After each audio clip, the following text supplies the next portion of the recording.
রাস্তাটা শেষই হতে চায় না। আর কত দূর? আর একটু ধৈর্য ধর না, তাড়াতাড়ি পা চালা। আর কিছুক্ষণ হাঁটলেই আমরা গ্রামের সীমানায় পৌঁছে যাব। পা দুটো আর চলছে না, একটা গরুর গাড়িও চোখে পড়ল না। তুই জানিস না, সন্ধ্যার আগেই সবাই বাড়ি ফিরে যায়। কেন যে তোর কথায় তখন চা খেতে বসলাম। আর কথা বাড়াস নে, চল চল তাড়াতাড়ি পা চালা। যদি রাস্তায় কোনো গরুর গাড়ি পাই তো অবশ্যই নিয়ে নিব। চল চল। গ্রামের নাম রূপপুর। এই গ্রামে কোনো বাজার না থাকার জন্য গ্রামের মানুষরা পাশের গ্রাম নিশ্চিন্তপুরে যায় বাজার করতে। গ্রামবাসীরা সন্ধ্যার আগেই বাড়ি ফিরে আসে, কারণ রাস্তায় একটা শ্মশান পড়ে।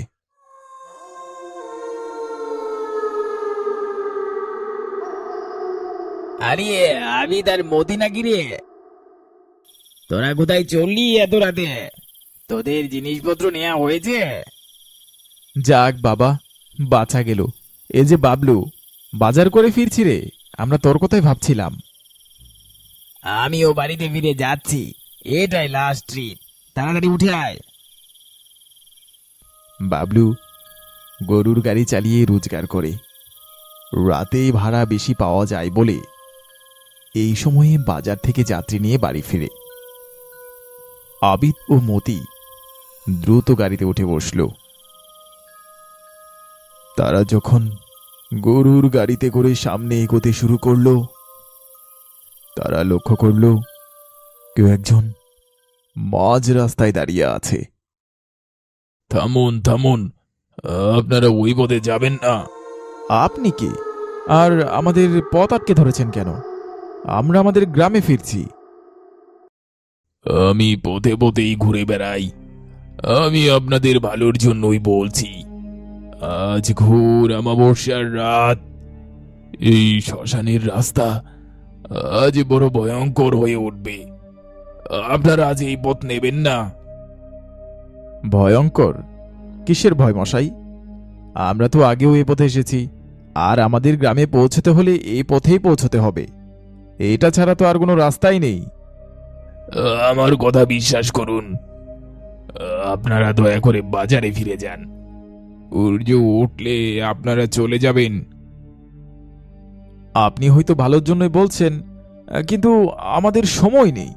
কাল সকালেই আমাদের জরুরি কাজ আছে, তাই আজ রাতে পৌঁছাতেই হবে। তাছাড়া বাজারে ফিরে যেতেও অনেক সময় নষ্ট হবে। বিপদ হতে পারে, আমি বারবার বলছি, আপনাদের অনুরোধ করছি, আজ শ্মশানের পথে যাবেন না। বিপদ আসুক আর না আসুক, এই পথই আমাদের ভরসা। আমাদের সময় নষ্ট করবেন না, পথ ছাড়ুন।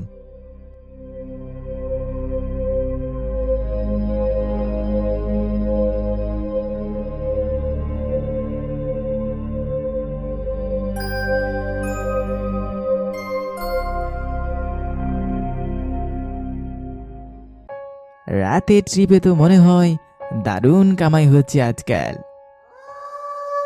ওই চলে যাচ্ছে, খুব বেশি না, আবার মন্দও না। তো তোরা আজ এত দেরি করে ফিরছিস কেন? আর বলিস না, বাজার শেষ করে এই মতি হঠাৎ চায়ের বায়না করে বসল। এরপর চায়ের আড্ডায় গল্প জমে গেল। ব্যাস, কখন যে সময় পেরিয়ে গেল টেরই পেলাম না।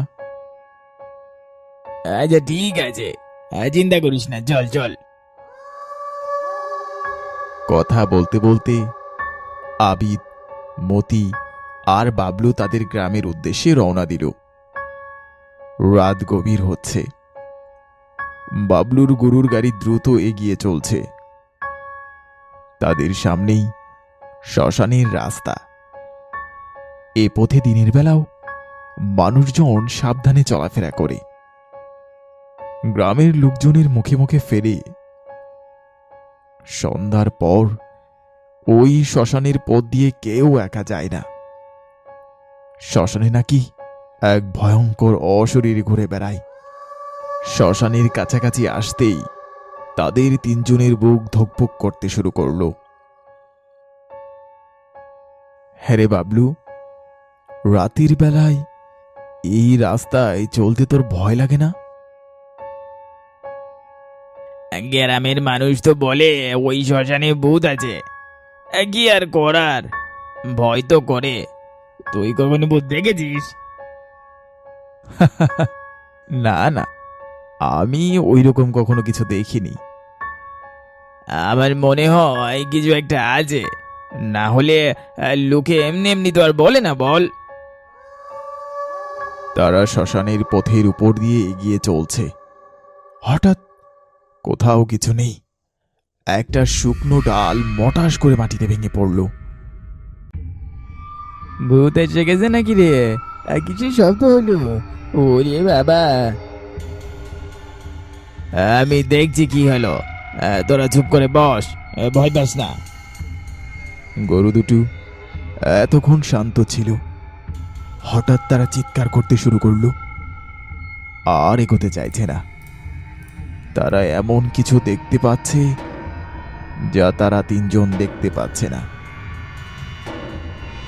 এখন কি হবে? গরুগুলো তো আর এগোতেই যাচ্ছে না রে। মনে হয় রাস্তার মাঝে কিছু একটা পড়ে আছে। মতি, তুই নেমে আয় রে। দুজনে মিলে জিনিসটা সরিয়ে দেই। আবিদ, তুই যা, আমি যেতে পারবো না রে। আচ্ছা ঠিক আছে, চল, আমি দেখছি, ও বসে থাকুক। আবিদ আর বাবলু গাড়ি থেকে নিচে নেমে আসলো। তারা দেখল রাস্তার উপর পড়ে আছে একটা মোটা শুকনো কাঠ।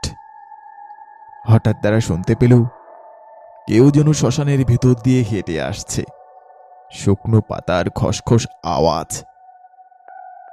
তারা কাঠটা ধরে সরাতে যাবে, ঠিক তখনই তাদের নাকে পচা মাংসের একটা বিশ্রী গন্ধ এলো।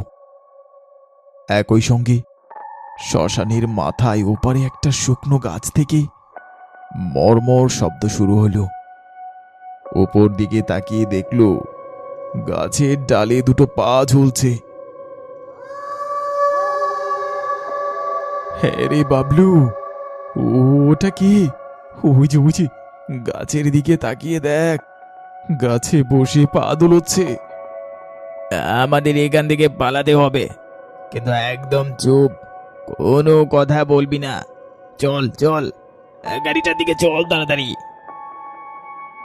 তারা দেখল গাছের ডালে বসে আছে এক বিভৎস মূর্তি, যার হাতে এক আস্ত পচা মাংসের টুকরো।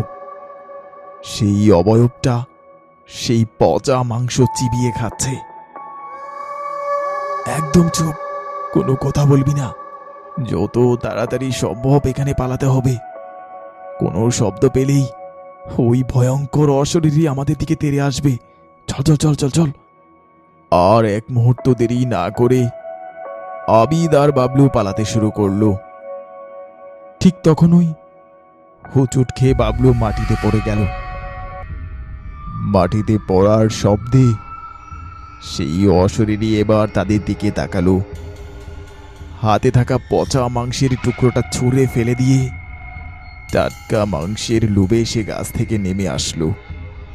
তোর আবার কি হলো? তাড়াতাড়ি ওঠ, না হলে আজ আর বেঁচে ফিরবো না। নির্ঘাত ওই ভূতের পেটে যেতে হবে।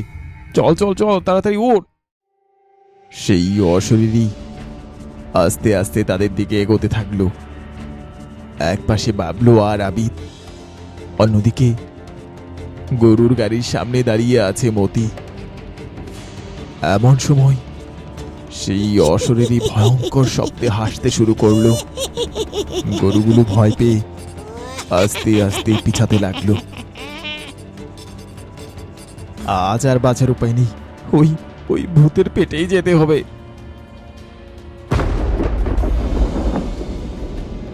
ওকে এক্ষুনি ছেড়ে দে, নয়তো আজ রাতই হবে তোর শেষ রাত।